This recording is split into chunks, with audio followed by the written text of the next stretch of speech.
The demand for nannies across Australia has more than doubled over the last 5 years, according to the Industry Association.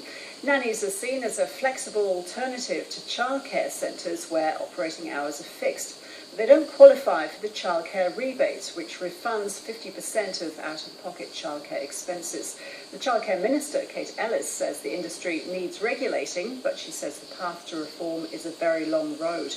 Anne-Marie Sansom is the spokeswoman of the Australian Nanny Association.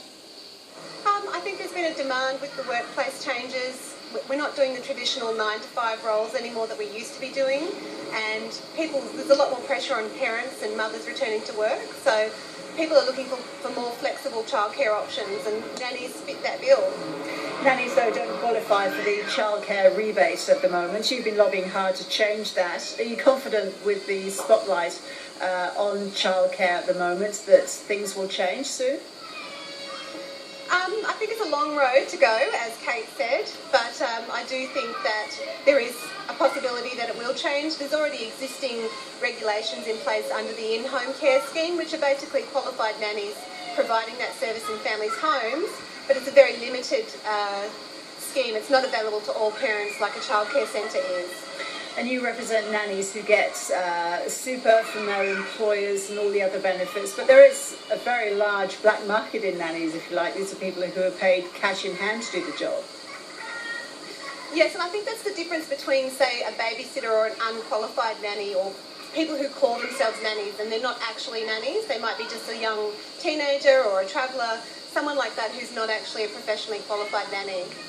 What do you make of the suggestion that some childcare centres should open for 24 hours and even be open at the weekends?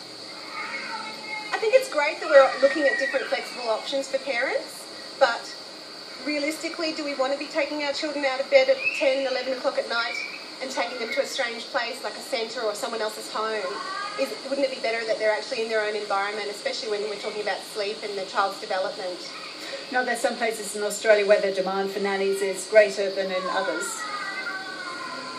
Yes, I think it depends on the area that you're in. Say, for example, capital cities obviously have a bigger demand where the workforce is, and different regional areas depending on what type of work we're talking about. Obviously, places that have shift work and things like that, you're going to have more demand for that. Anne-Marie Sansom, thank you. Thank you.